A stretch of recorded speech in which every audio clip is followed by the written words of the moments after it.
you have it, all you transistor radio bugs. How'd that one grab you? That...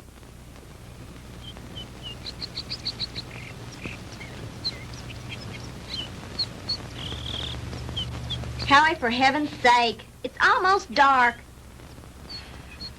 If you don't hurry up, we're going to be late for the game.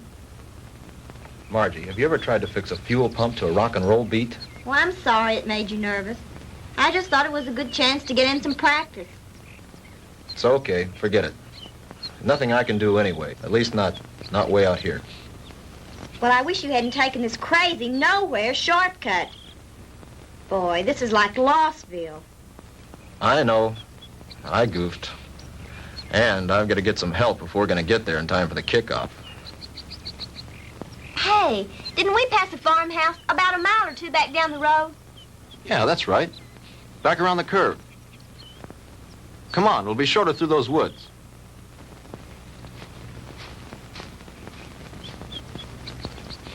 Oh, Howie, look. I don't think we ought to go on that property. Look, you want to get to the game, don't you? Of course I do. Come on.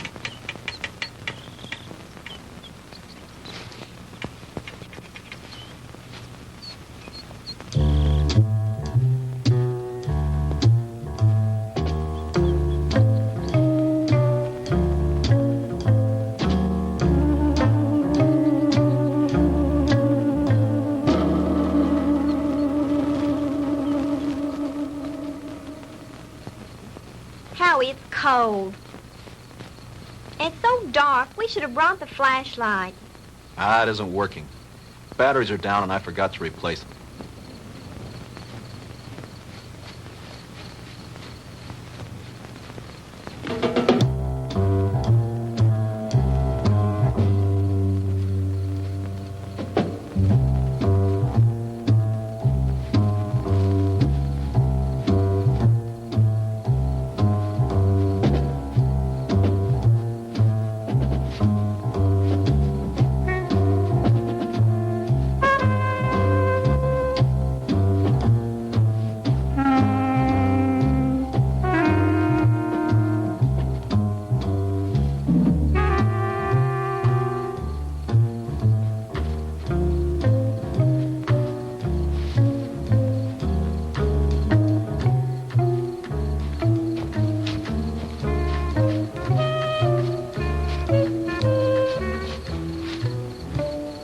Like we've been walking for hours. Well, it can't be much further now. Hey, there's a light.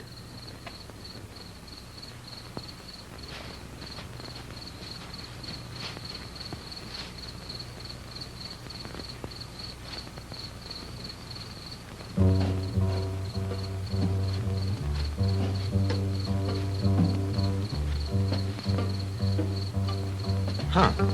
That's strange. Campfire way out here in the middle of the woods and nobody around. Kind of creepy, isn't it? Yeah. Hold it right there, both of them. Hey, Dad, what are you made up for? I mean, what's the bit? Hey, now, don't point that thing at us. It could go off. Come on now, who are you guys? What kind of a joke is this? I mean, out here in the middle of... Joke, boy? You think this is a joke? Howie, I'm frightened. Look at him. It's got to be some kind of a gag. This can't be for real. Howie, what's it all about? I don't know. Honey, do as I tell you. You edge around behind me. Tell me between them and you. Then run like the devil. Howie, not alone? Do as I say. What are you two young'uns doing out here? Quick, don't let them get away! Run, Margie! Head for the car! Stop, boy! I'll shoot!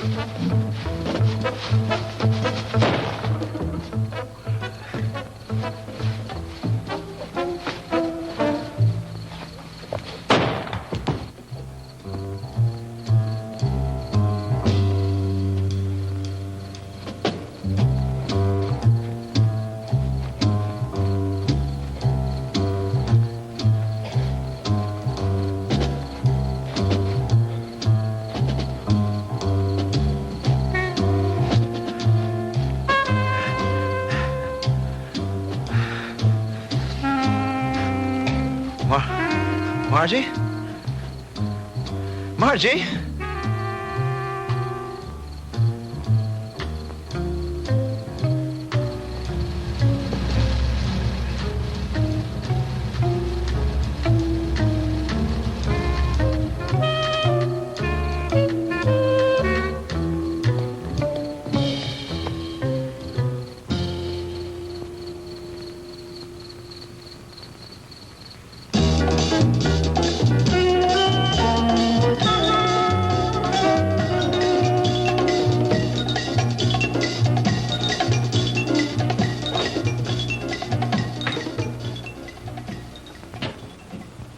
Oh, hello, Jim. What do you need? I need my ever-loving paycheck. What's the rush? Payday's tomorrow. I know, but Reed said you'd have it for me tonight. Oh, did he now? Yeah, that way I get a couple hours head start on my first vacation in 3 years. Relax. The girl's on her way up from accounting with it now. Where you going on this vacation? Some place that can't be reached by telephone, telegraph, teletype, or carrier pigeon. You don't think we'd interrupt your vacation now, do you? Why not? You guys did it for the last 2 years. Jim, nice story you turned in. Well written. Had a lot of punch. When he talks like that, he wants something. As a matter of fact, there's one little favor I'd like to ask you to do before you leave. Uh-oh. Here it comes. As a matter of fact, here it is. The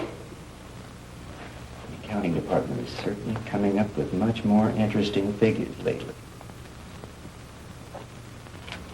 See you guys. Oh, come on, Jim. Now, this will just take a few minutes. Not much out of your way. All you have to do is get a few details and phone them in from there. From where? Carver Street Hospital. Murphy called in from police headquarters, and some college kid was brought in with a gunshot wound. Here's his name. Why doesn't Murphy cover it? He's on police tonight. He's busy on the cat burglar story. Who shot the kid? That's what I want you to find out. May not be anything in it, but you never can tell. Okay, I'll do it. But afterwards, I'm leaving for my vacation. Definitely, irrevocably, and finally. Do you read me Great White Fathers? Only too clearly. Have a good time.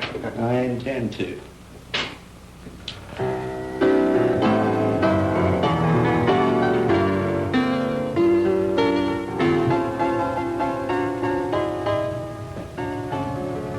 Hello, blonde girl. Why, James Crandall, what brings you here? Now, don't tell me. Let me guess. They sent you down for an egoectomy. Oh, what? An egoectomy. They're going to cut out that big, fat ego of... Oh, that's funny. Funny. I want some information. Like what? Like, you got a boy here. Howard Ellison, college kid. In some kind of shooting scrape. That's the kid they brought in this evening. But I don't think he's having visitors. Well, could I speak to his MD? Mm-hmm. That would be Dr. Wilson Blake. Ah, yes. Blake of the Rusty Scalpel. Oh, you know him? I should. He broke into me once and stole an appendix. Oh, funny. That's funny. He's in his office. I know where he is. Dig you later, Angel. Yes, that's all right with me, Dr. Thornton. 10:30 will be fine. Yes, I think the whole administrative staff should be there. Fine. See you in the morning, Doctor. Goodbye. Come in. Jim Crandall.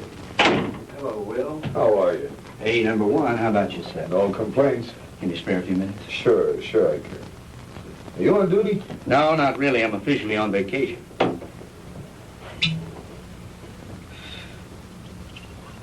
Soda? Just straight, thanks. I bet you're here for a story on that Ellison boy. Good bet. Sit yourself down. So are some friends of yours. They left about an hour ago. Uh-oh, the local gendarmes, no doubt. Right. Lieutenant Partain and a couple of his men. They talked to the boy for about an hour and then finally... Wait a minute. Talk to him? You mean the Ellison kid's able to talk? Sure, he wasn't hurt too badly. The bullet didn't enter any of his vital organs. But the nurse said he couldn't have any visitors. Well, he can't. At least not now. He was too tired after that session with Partain. I want him to get some rest. Well, when can I see him? In the morning. In the morning? But talk, I gotta phone something into the editor. I can't fool around on this thing. I leave on my vacation tomorrow. Well, I envy you. We're so short-staffed here at the hospital, there's no telling when I'll be able to take a vacation. What did the kid say when he talked? He told a real weird story. The police have a transcript of it. I'd rather hear it from you if you don't mind. I don't think I should repeat it. I imagine the lieutenant would rather tell you himself. Oh, come off it, Doc. You know Partaine's not going to give me anything till he's good and ready. All right. All I can do is repeat what the boy said. But I'll warn you, you won't believe it. Suppose you try me. Well, this Ellison kid is a student at the university, a cheerleader, an honor student, an all-around popular kid. Early this afternoon, he and this co-ed... Co-ed? You mean there was a girl with him? Yes, one of the majorettes from the band, a girl named Margaret DeMar. DeMar? Couldn't be related to Sandy DeMar, the nightclub thrush. As a matter of fact, yes, her sister. Well, that adds a dash of color. What about the girl? I'm getting to that. Now, do you want to hear this story or not? Okay, go ahead. Well, early this afternoon, they left the university on their way downstate to that night game against Southern Tech. They had permission to drive down instead of going on the bus with the other students. They were running short of time, so they took a shortcut on one of those farm roads. Ellison's car started acting up and finally quit on them. They had to have help, so they started walking, trying to make it to a farmhouse. I said, hold it right there. Hey, Dad, what are you made up for? What are you two young'uns doing out here? Quick, don't let him get away! Run, Margie! Head for the car! Stop, boy! I'll shoot! He started running, and that's when he got shot. He got up and he kept on running. He made it back to the car. He looked around for the girl, and she wasn't there. After that, he blacked out. A passing motorist picked him up and brought him in, and that's the story the way he told it. You sure weren't kidding when you called it weird. I've heard some screwy ones in my time, but this one takes the prize. Yeah, that was exactly my reaction, at first. What do you mean, at first? Well, sometimes I'm forced to alter my opinion by certain evidence. I don't know if you're aware of it, Jim, but my hobby is American military history.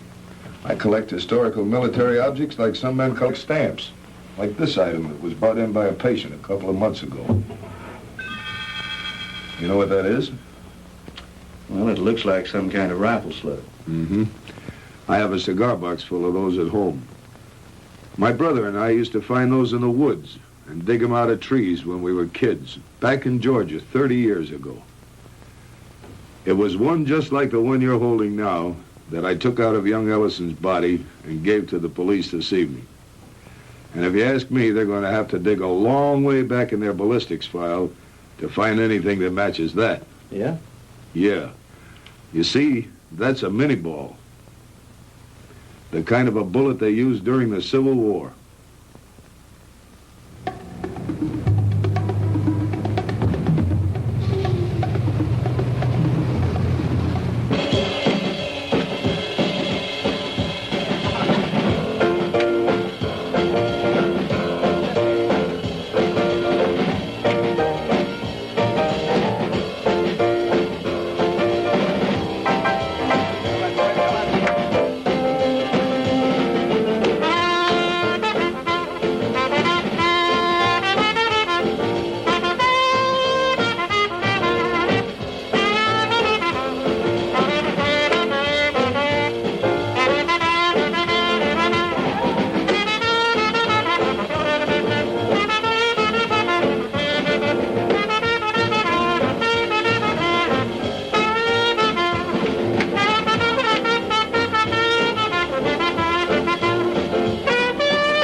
Now, ladies and gentlemen, it is my privilege to present our heavenly little headliner and collector of 2 gold records, the girl with the orchid voice, Miss Sandra DeMar.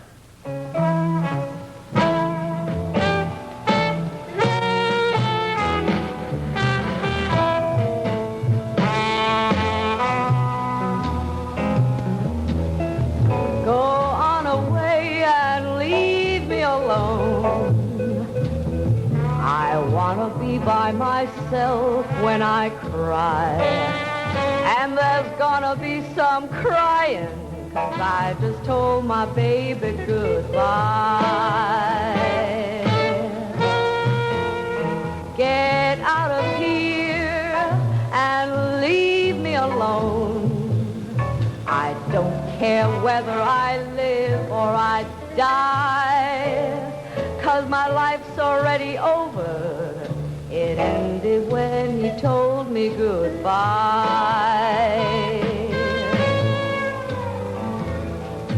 Why is it everything happens to me and my dreams all explode in my face?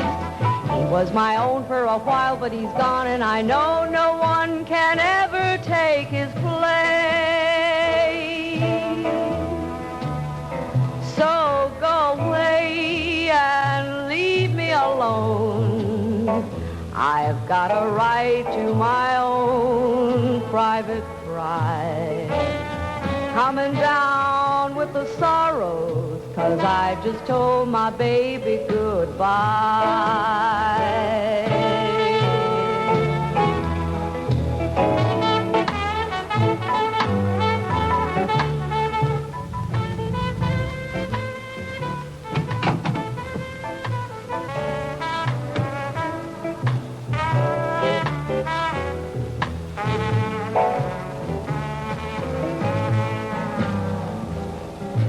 Why is it everything happens to me and my dreams all explode in my face?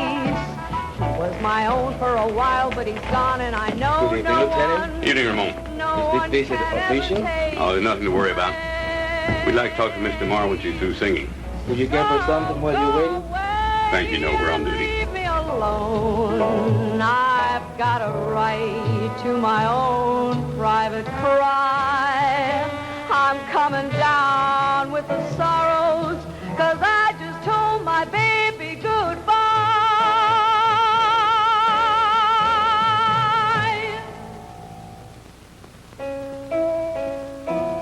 'Cause I just told my baby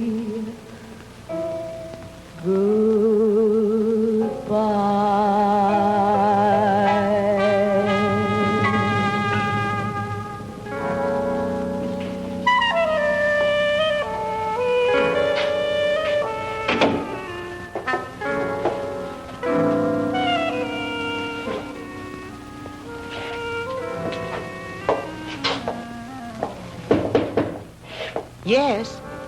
Sandy, are you decent? Yes. 2 gentlemen from the police department want to talk to you. Police? Yes, Miss DeMar. I'm Lieutenant Partain, and this is Detective Lasky. We're just making a routine investigation. Have you heard from your sister this evening? Margie? Why, no. Why do you ask? Well, we just thought she might have called you. You see, we have reason to believe she may be missing. Missing? I don't understand. She's at a football game in Stephenville with Howard Ellison. I'm afraid not, Miss DeMar. Maybe you'd better sit down and let me tell you all that we know about it so far.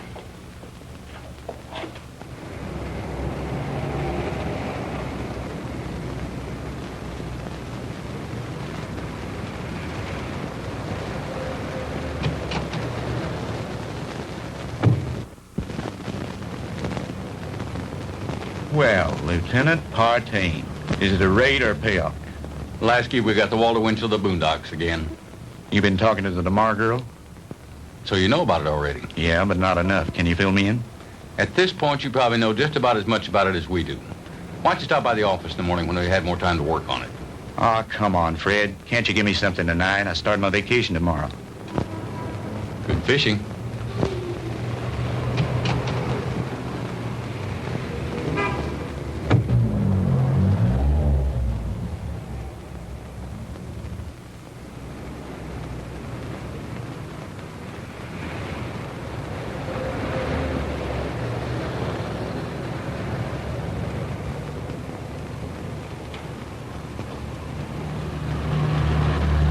Miss DeMar? Yes? I'm Jim Crandall with the Sentinel. Could I talk to you a moment? I'm sorry, Mr. Crandall. I really haven't time to talk. I've got to get home in case my sister calls. Well, that's what I wanted to talk to you about. Can I give you a lift home? Thanks, but I'll take a cab. Well, they're kind of slow this time of night. Well, all right, if you're sure it's not out of your way. Of course not. It's part of my job.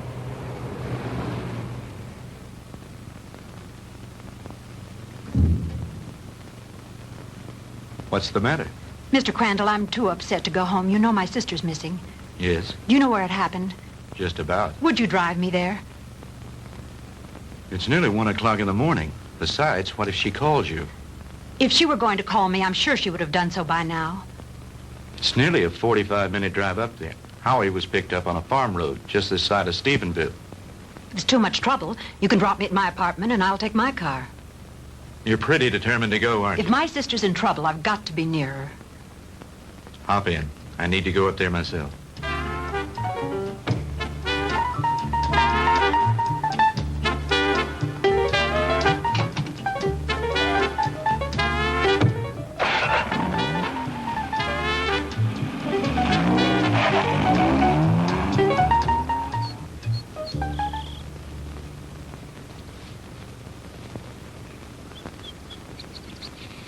Lieutenant, we checked that house from top to bottom. Nothing there. Okay, Lasky. As soon as the boys are through, have them go in and get some rest. We've done everything we can do here. Maybe the sheriff and his bloodhounds will turn something up. Right.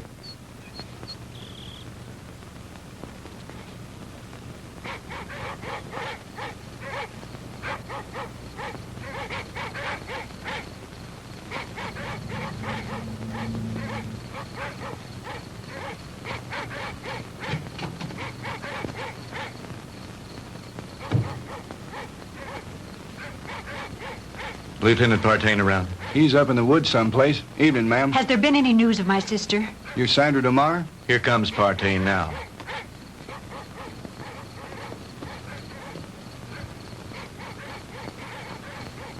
Lieutenant, have you found her yet? I'm afraid not. Crandall, what'd you bring her out here for anyway? I made him bring me, Lieutenant. Can you tell me anything about Margie? No, ma'am, I think you both made a trip out here for nothing. Why don't you go home and get some sleep? He's right, Sandy. You should do as he said. Jim, somewhere out there in that horrible blackness, it's my sister. Those dreadful dogs.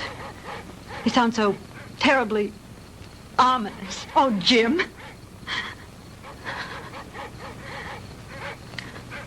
Come on.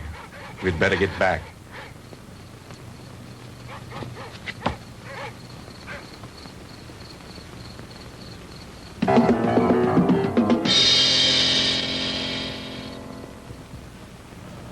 No, I'm going to check all the antique gun shops this morning, as soon as they open.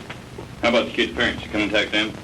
Lieutenant, Ellisons live in Denver. I tried all night to call them, but they weren't home. How about a cup of coffee, Jim? Yeah, black. What about the kids at the university? Ellison's fraternity brothers. I talked to everyone in the dorm. They like him. What do his professors say about him? Bright, popular boy, good scholastic records, level-headed, down to earth. Not the kind to make up wild stories. Well, that cracks another one of our little theories wide open. You just getting here? Some of the other fellows came in a couple of hours ago. Yeah, I was out with the sheriff and his bunch. And have we got a Lulu? Yeah, what is it? The girl's sweater. We found it out in the woods not far from a smoldering campfire. Go on. Well, we gave the scent to the dogs, and they took off like Moody's goose. Well, we followed them for about a mile or two, till they got through the woods and into a small open space. Well, the dogs got about halfway through the open space, and then they stopped. Well, you've never seen so much confusion of tangled dogs in your life. They didn't know which way to go. The scent had stopped right in the middle of nowhere. It was as if the girl had just been snatched off the face of the earth into thin air. Wait a minute. You mean no footprints, no tire tracks, no nothing? Well, nothing but this. Well, so you found part of a costume. Costume? This is the real article. I checked it out. What do you mean, checked it out? Look at the label on the inside. McCord Brothers. McCord? Outfitter to the military. Charleston, South Carolina. I checked with the Charleston department, and they gave me some very interesting facts from one of their newspapers. It seems that McCord Brothers, the company that made that hat, burned to the ground in 1869 and was never rebuilt. It's been non-existent for over 100 years. This case is getting screwier by the minute, don't it, though? I'll have you run this down to the lab and then go home and get some sleep. How about me, Lieutenant? Sure, go on home. You've earned a rest. Well, what do you think? How was Mr. Marr when you left her? Shook up, naturally. She's spending the night with a girlfriend. Fred, about this whole mess, what's your opinion? I'm not paid to have opinions. I'm paid to put jigsaw puzzles together. But seriously, what do you think? I think there's a logical explanation to everything. Two men were in those woods in costume and makeup. Anyone knows there's lots of guys around nowadays who collect antique guns. They belong to clubs, they have meetings and shooting contests every so often. A couple of them got liquored up a little, wanted to have some fun and scare the kids. But something went wrong. It's as simple as that. My hunch is, as soon as they get up enough nerve, they'll come in, give themselves up. It's a nice theory, Jim, but what happened to the girl? Well, your guess is as good as mine. Jim, you know, this whole thing is, well, it's spooky. Reminds me of something that happened in Germany in 1945 towards the end of the war. Yeah? What was that? Our outfit liberated a small concentration camp near the Alsatian border. When we took it, we expected to find the usual half-starved, ragged inmates. And you can imagine our surprise when we were greeted by about 50 young people, all a picture of perfect health. That sounds a little hard to believe after all I've read of Dachau and Auschwitz. Well, that's what made it hard to figure. Here were these kids, none over 21 and some as young as 5, living in apparent luxury. Good food, complete recreational facilities, no forced labor. Reminded me of a bunch of calves being fattened up for the kill. You mean there were no old people in the camp? There were a few, but not alive. We found their bodies in the rooms next to the ovens. Apparently, we'd taken the camp so fast they hadn't had time to dispose of the bodies. But before they left the night before, they blew up the largest building in the camp. It was some sort of a laboratory. And inside, amidst the rubble and blown into 1,000,000 pieces, was the screwiest piece of machinery I've ever seen. Some sort of a crazy electronic apparatus. And half buried underneath it amidst the rubble, still strapped to a table, was an old man. Just barely alive. Our medics tried to save him, but they couldn't. Now here's the weird thing. This is the part we could never understand. In trying to identify him, we checked the camp records with the prison number tattooed on his arm. According to those records, that old man should have been an 18-year-old boy. What about the other bodies? Same thing. Their numbers indicated they all should have been kids. What type of experiments were they conducting there? We never found out. Even the young inmates weren't aware of why they were there. They never found the commandant of that camp to bring him to trial with the rest of the Nazi brass. His name was Ernst von Hauser. Did you ever hear of him? He was a German physicist, a contemporary of Einstein's. I don't follow you. You mean you think there might be some connection between all that and what happened here last night? I'm not saying that, no. But just suppose, for the sake of argument, the Ellison kid did see two men out of the past of 100 years ago. That would mean somebody around here is tampering with time. Somebody was also tampering with time in that concentration camp. Now, wait a minute. Let me get this straight. You think that the machine found in that concentration camp was some kind of time machine, and that there may be another one like it around here. Is that what you're saying? I'm not saying anything. I'm just supposing. After all, they never found von Hauser. Lieutenant? Yeah, Walt. Captain wants to see you in his office. Wants you to bring the file on the Maddox case. Be right there. How am I ever going to turn in a story like that? That's your problem.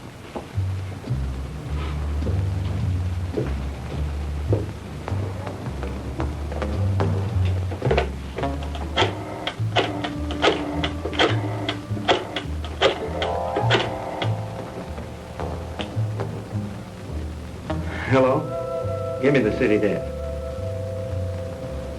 Hello, Reed. Crandall again. Would you tell Shaw I'd like to postpone my vacation and stick with the Ellison story? Yeah, that's right. You know that Pulitzer Prize you're always kidding me about? Well, if this thing turns out to be what it looks like, I just might win it. No, nothing new at the moment. I'll keep you posted. Yeah, I've got a little research to do in the library. Then I'm going to the hospital to interview the kid. Right. Talk to you later.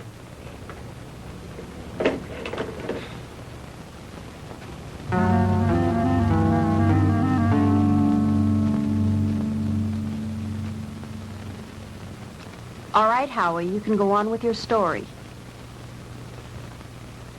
That's about it, Mr. Crandall. I remember reaching the highway, and Margie wasn't there. And then I blacked out, and the next thing I knew, I was here at the hospital.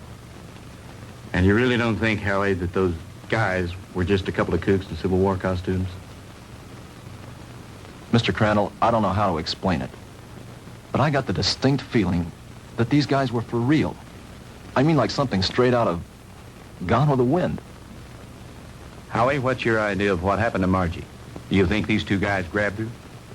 I don't know, Mr. Crandall. I don't know. That's what's bugging me out of my skull. Nurse, is Mr. Ellison awake? Yes, he is. He has another visitor, but you can go on in. Thank you.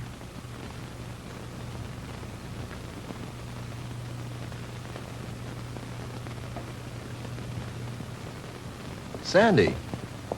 Hello, Howie. How are you? Hello, Jim. Good morning. Have you heard anything from Margie? Not yet. I brought you some flowers. Thank you, Sandy. I'm sorry about all this. I mean... It's all right, Howie. Now, don't you worry. Whatever happens, I know it wasn't your fault. Jim, have the police found out anything yet? No new developments. I'm going up there in a little while and have a look around myself. I want to see the place in the daylight. Would you mind if I went with you? Of course not. I'd enjoy your company. Howie, would you forgive us if we ran off right away? Sure. I understand. I'll drop back in later. Bring me some magazines. Yeah. True Confessions and Ladies' Home Journal. Gee, thanks, Mr. Crandall. Those are two I never miss. See you later, Howie.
Looks like the typical haunted house, doesn't it, Jim?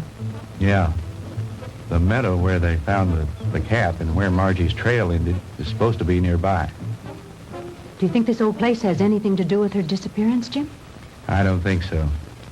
They searched it and didn't find anything. Her sweater was found somewhere in those woods. I think I'll have a look around.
get out of here.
What happened?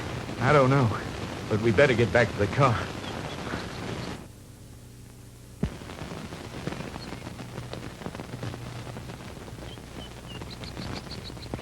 Jim! Well, the car! It's gone!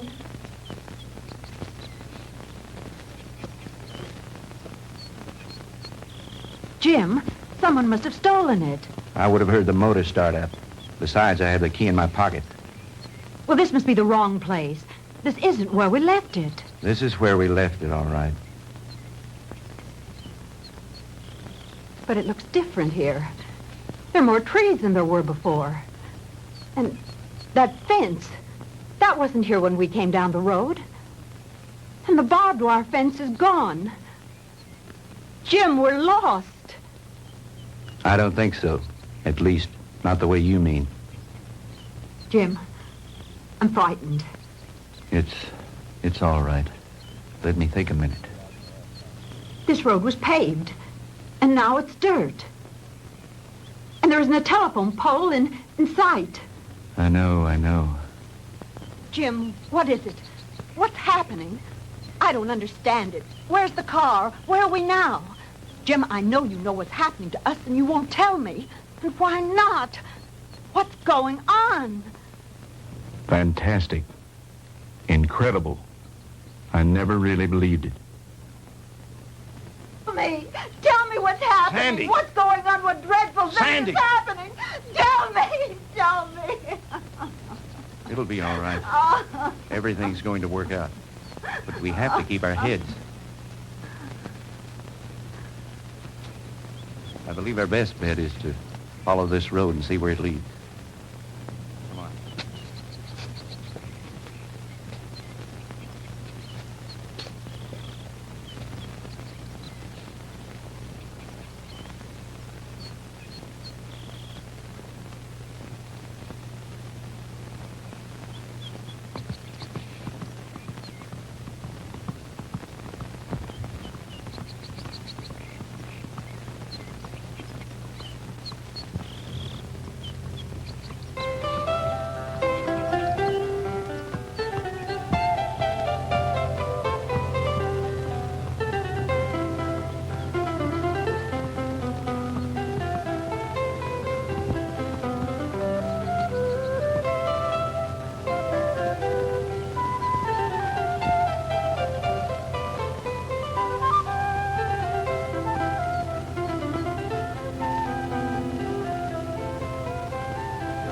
Jim, his clothing. I know. Ours are just as strange to him, especially your short skirt. Friend, what year is this? Where are we? Witchcraft! Witchcraft! Ha!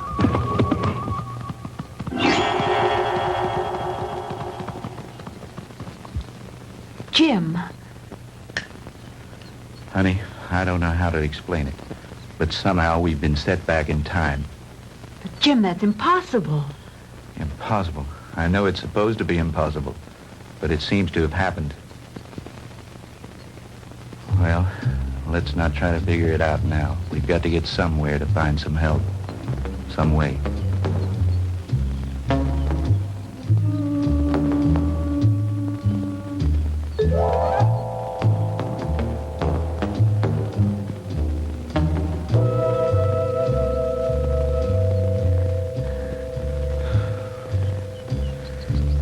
Jim, I'm sorry, but I don't think I can go any farther. I simply have to rest. All right. We'll stop for a while.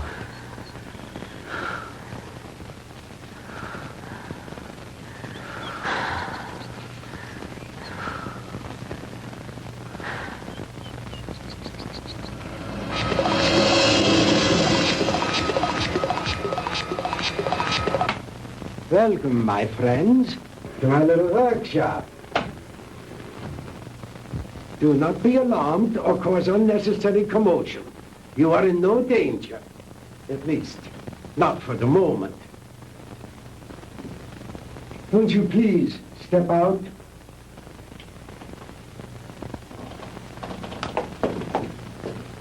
I am Dr. Ernst von Hauser. These are two of my assistants, Manfred and Wolf. Where are we? I told you. We are in my little workshop. And I tell you again, please do not be alarmed. What time is this? What century are we in? Does it matter, my friend? There really is no such thing as time, except as a relative measuring device in your own mind. We're not interested in double talk. What happened to Margaret DeMar? What have you done with it? Please, Mr. Crandall, you will please remain calm. What have you done with my sister? Your sister is entirely safe, Mr. Marr, and I assure you I did not bring her here intentionally. She certainly didn't come here of her own free will. I didn't say that. I brought her here to keep her from harm. Then where is she? Let me see her. But of course. To the armor! Kommen Sie her! Schnell! To the armor. Bringen Sie Fräulein DeMar zu ihrer Schwester. Well,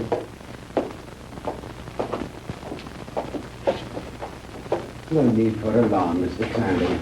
She'll be all right. She'll be able to freshen up. We will even furnish her a change of clothing.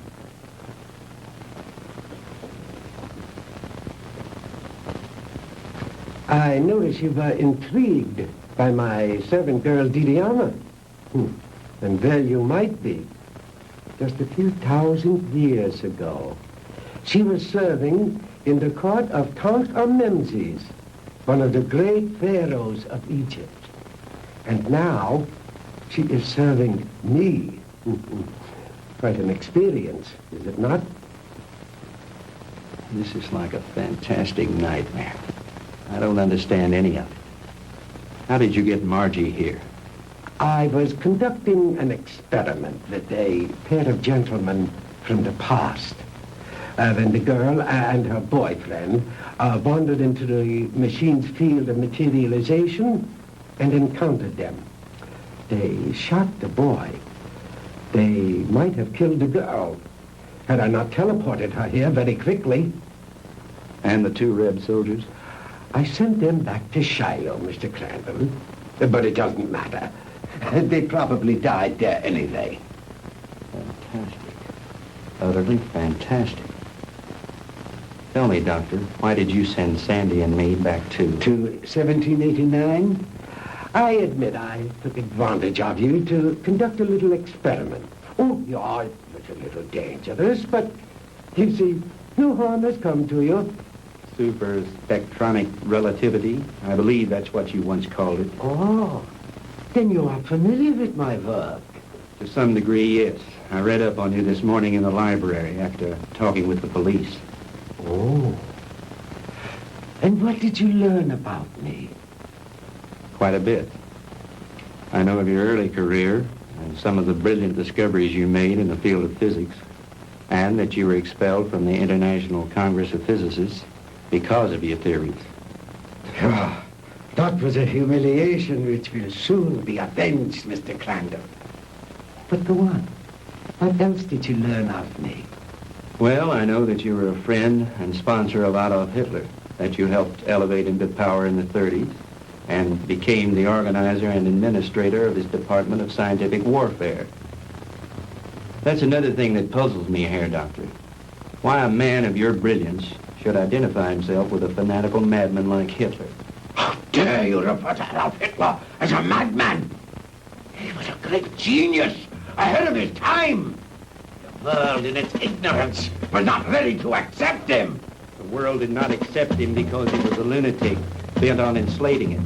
Do you call a man who is responsible for the mass murder of millions a great man, a genius? Anyone with enough intelligence to examine history knows there are times when lives must be sacrificed for the benefit of future generations. And he was willing to do this in order to lead his people into darkness, into oblivion. That's where he was leading them. And like all other power-crazed dictators before him, he failed. Thank God there were people in the world with enough courage to resist and to conquer him. What do you know in your stupid, petty little mind?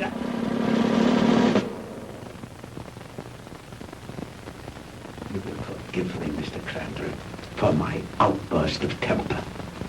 You are, of course, entitled to your own opinion for whatever small purpose it may serve you. Let me enlighten you, Mr. Crandall, on a few things of which you and the rest of the world are unaware.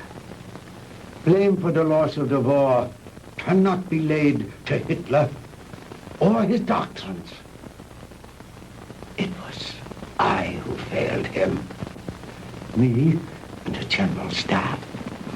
He called for weapons, super weapons, to turn the tide of war in those last few days. Because of my inability to deliver those machines soon enough, we were defeated. It might interest you to know that during those last few months of the war, we had almost perfected weapons so far in advance of anything that had gone before them as to make modern warfare in all its forms completely obsolete.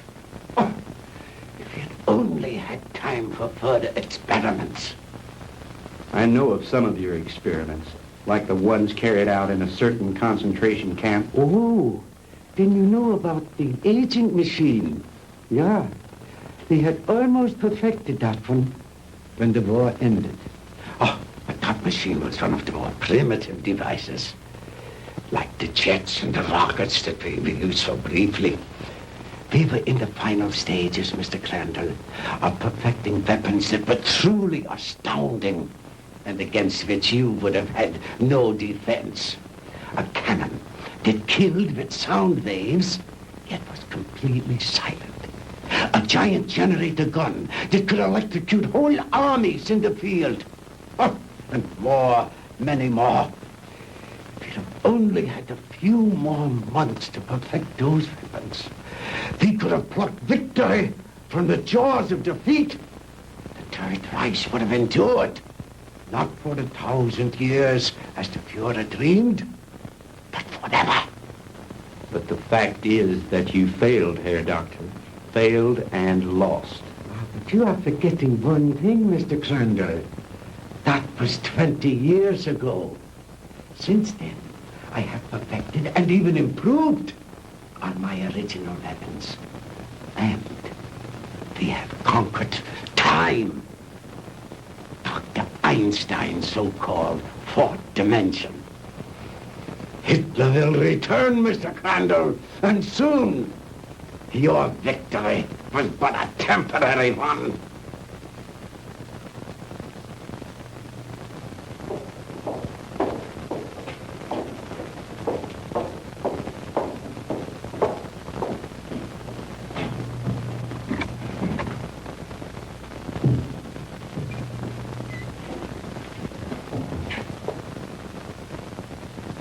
Margie, baby. Sandy! Honey, are you all right? Did they hurt you? Oh, Sandy, I didn't think I'd ever see you again. Oh, I'm all right.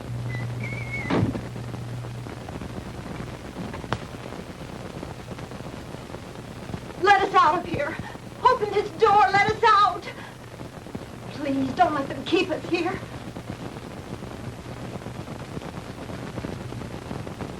I have my own underground atomic power supply. Here are the master controls, and here are the selectors.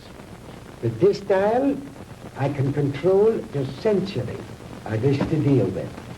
These other dials, of course, are for the selection of the year, the month, the day, even the hours and minutes, and even seconds. These are the acceleration switches with which I can control the velocity or speed of the passage of certain relative segments of time, just as you would increase or decrease the speed of an automobile. Is that too difficult for you to grasp, Mr. Crandall? Frankly, I'm beginning to doubt my sanity. You needn't. After all, there are very few people in the world who can understand even Dr. Einstein's theory of relativity. And my theories go far beyond his. But you are an intelligent man, Mr. Crandall. Perhaps I can explain it a bit more simply.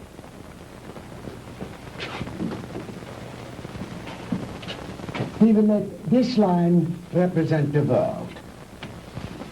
With a line here to represent the equator, and a mark here and a mark here for the north and south poles. If an aircraft starts here, this side of the equator, and starts going up and up and up, it is going north, toward the North Pole. But the instant it passes over the pole, it is no longer going north. It is going south. And yet, it has not turned or changed its direction in any way. Now, that is the simplest way I know of to make you understand how my theory of superspectronic relativity was first developed. It has long been established that time and space do not exist except in relation to each other. Therefore, they are inseparable, indivisible, a space-time continuum. The faster we travel in space, the faster we travel in time. Now, let me use this short vertical line to represent an instant of time, on this horizontal arrow to represent velocity or speed. Now then, scientists have long held that light is the top limiting velocity in the universe. In other words, there is nothing in the world faster than light. And yet it is known that beta particles ejected from the nuclei of radioactive substances can attain velocities up to 99% that of light.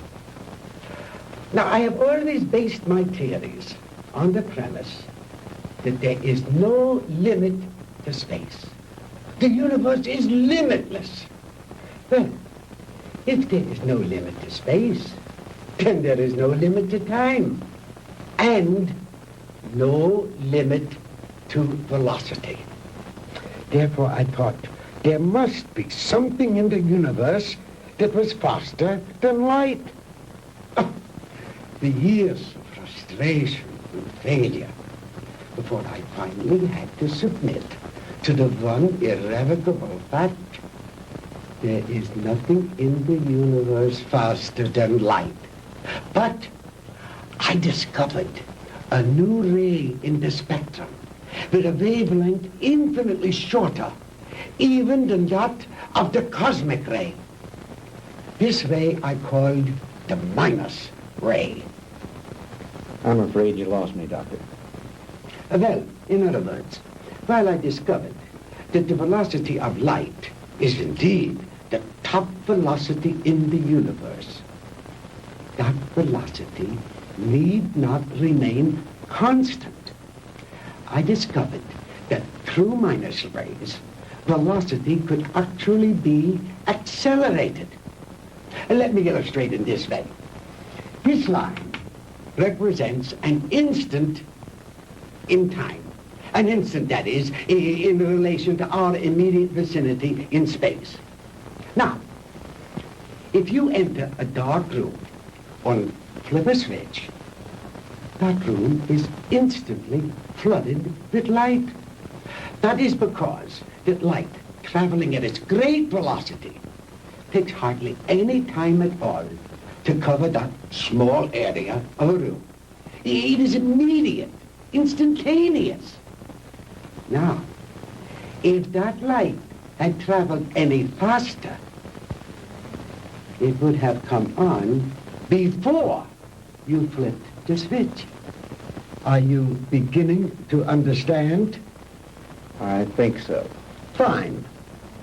Now then, just as I illustrated a moment ago, with the airplane flying up over the world, heading north until it passed over the North Pole, then its direction became south. The same thing is true in a sense of time.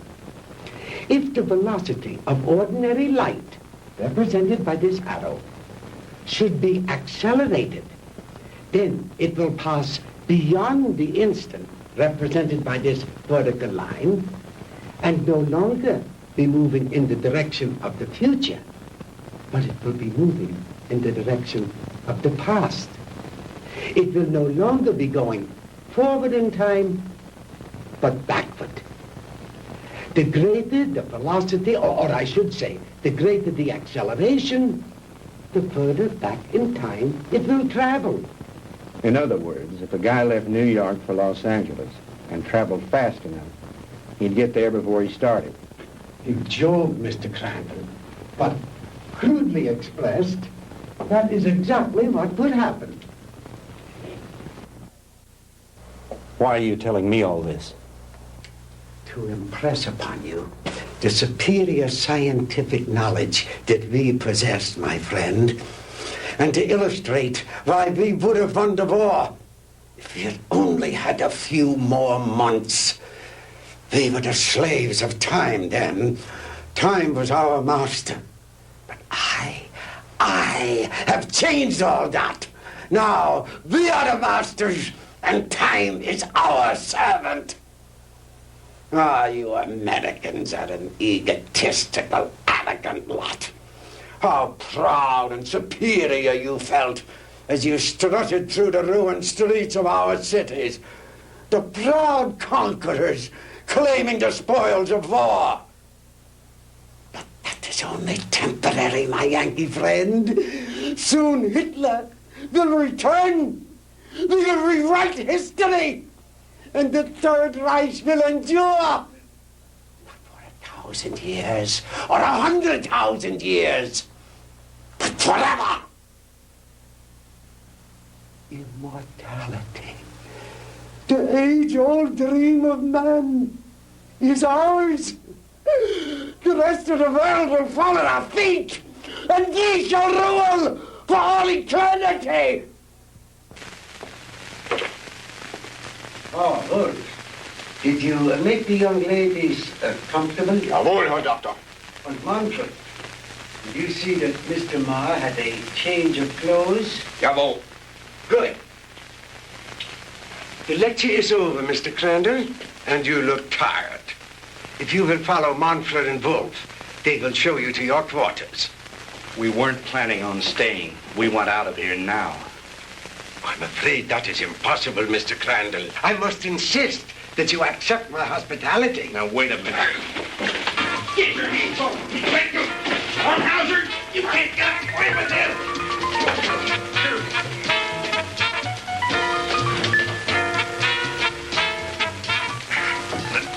Jim. Jim. Sandy, are you all right? Oh, yes, we're all right, but why are they locking us up? What are they going to do with us? Nothing if I have anything to do with it. Oh! Oh, don't hurt him! Oh, don't hurt him! Oh.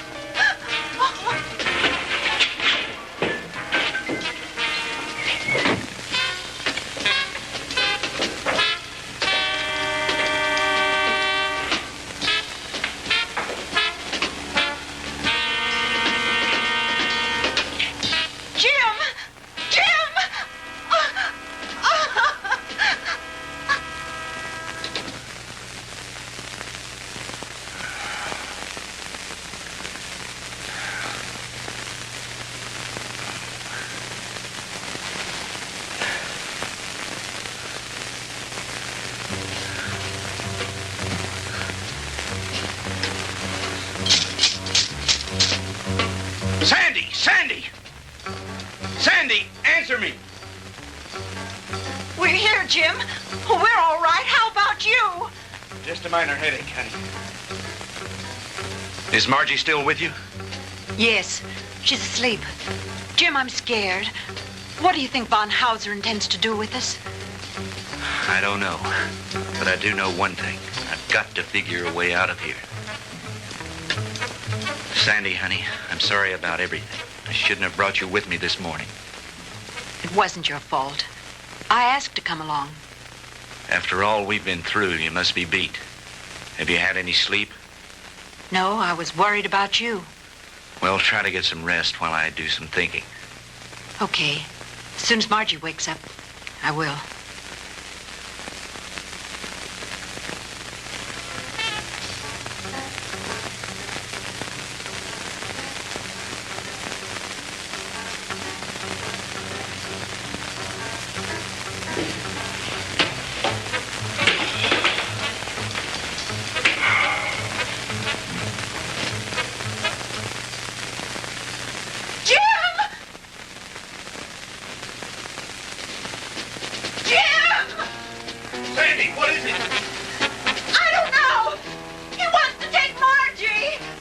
Sie her, Fräulein.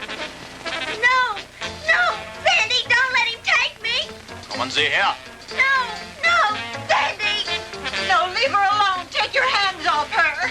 Don't let him take me, Sandy. Don't let him take me. Turn her loose. Oh! Sandy, who is it? What's going on? No. What's going on in there? What's happening?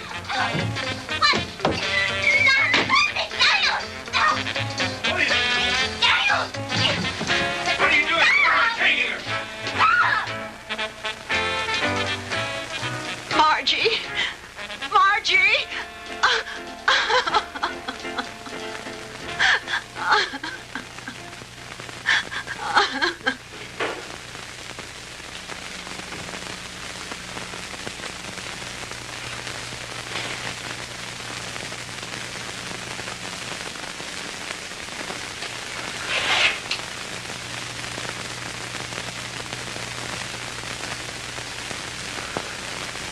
So you see, my dear, there was no reason for all that hysteria.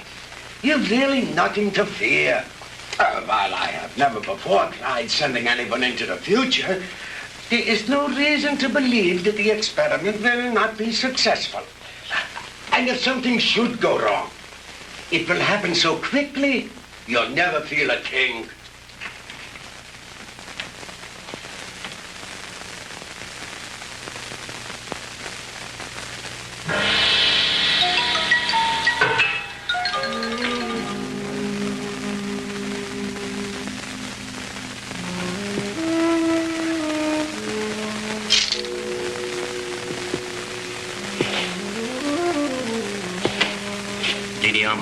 It is time you eat now.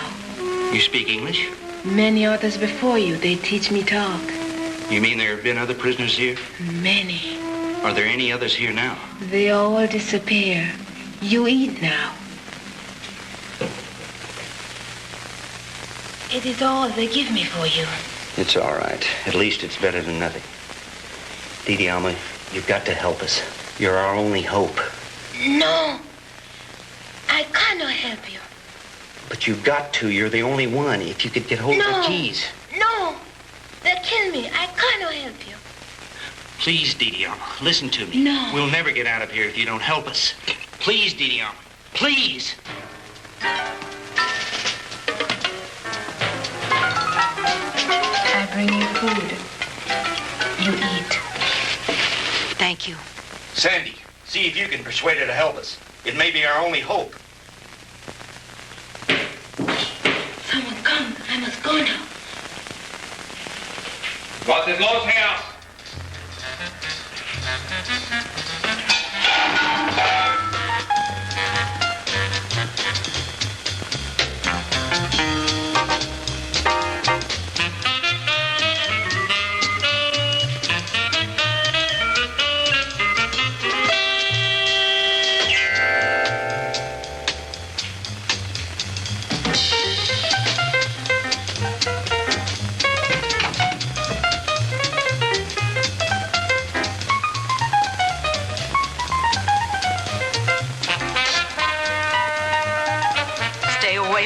me.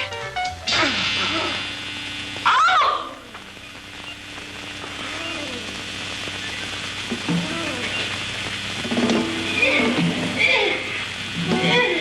Sandy! Sandy!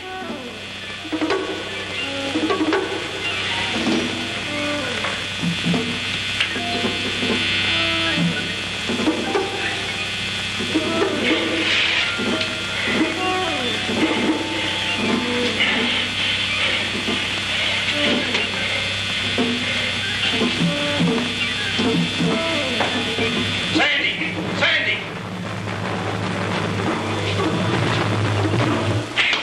Sandy, are you all right? Sandy, can you hear me?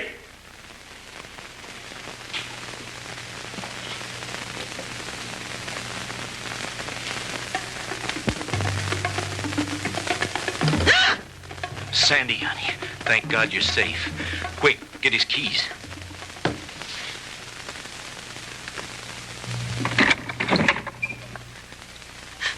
Oh, Jim, it was awful. He strangled her. It's all right, honey. Try to get hold of yourself. We've got to get out of here. I'll be fine.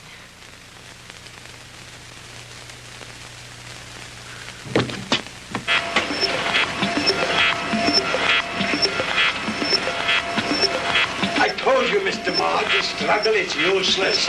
You will only tire yourself needlessly.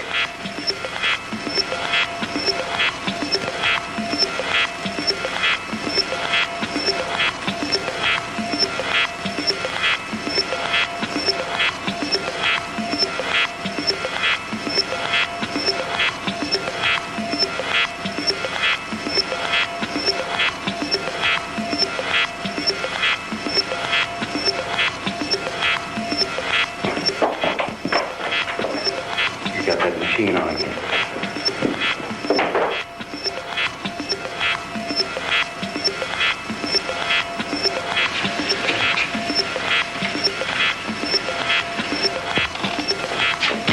Switch it off, Doctor.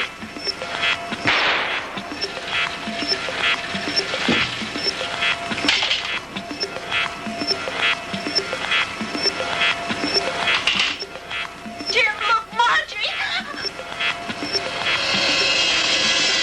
Reverse the machine, Doctor. Bring her back. I cannot guarantee that, Mr. Crandall. I have never experimented with the future before. You insane, sadistic. If you don't bring that girl back, I'll empty this gun into that warped brain of yours.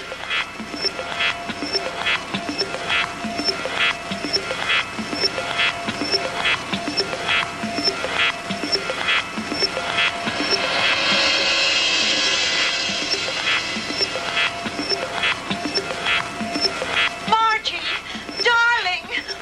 Margie.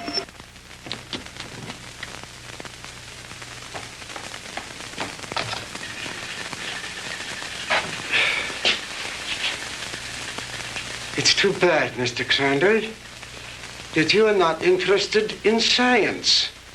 But you Americans are so impractical anyway. Jim, look out!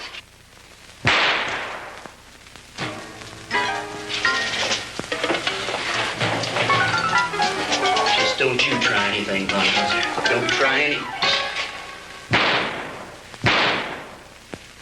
That should cut down on your time travel, my good doctor.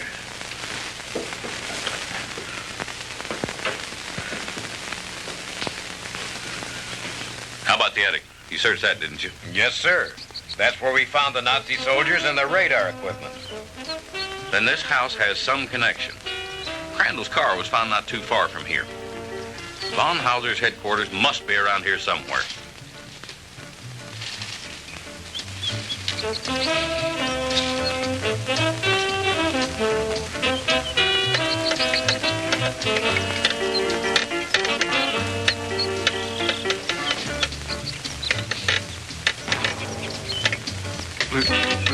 Lieutenant? Yeah?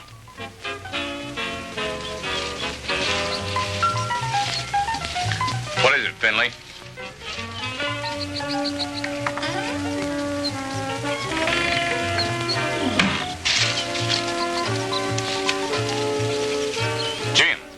to Mars.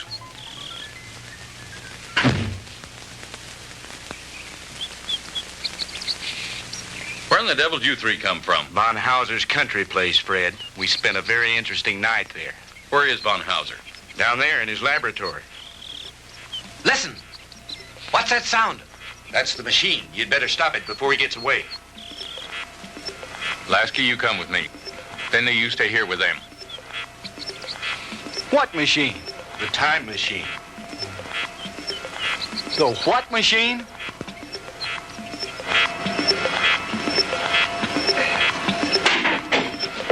All right, Professor, hold it right there. Get away from that machine.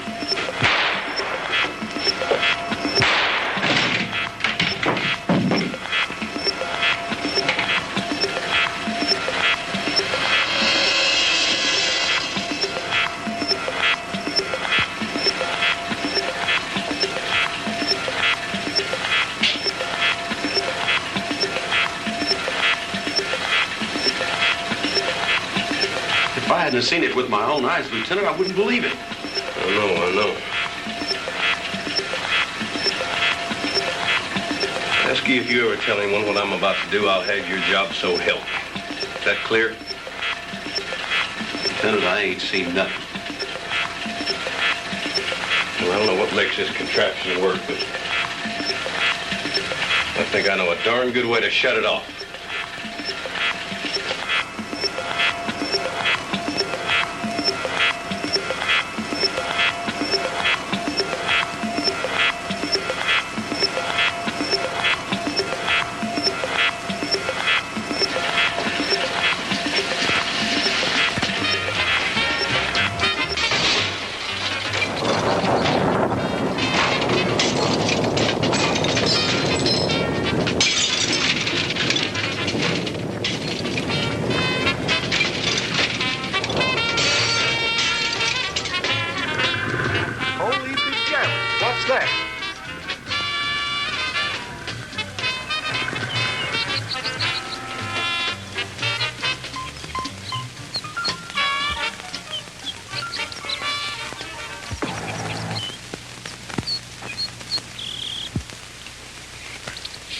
What happened down there, Fred?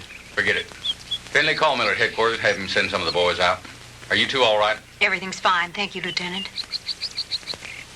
Why don't you take the two ladies home? Come on, Lasky.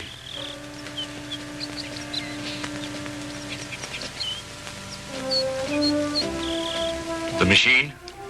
Mangled beyond repair or recognition. Too bad the big brass didn't get a chance to look it over, isn't it? But why, Fred? You had no right. No right, huh? Listen, the way I figure is like this. Sooner or later, some other joker is going to invent a machine just like it.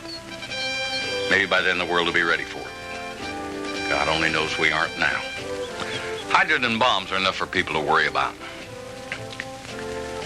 Yesterday should be left alone. Because today, the world has enough problems just trying to make sure we'll have it tomorrow.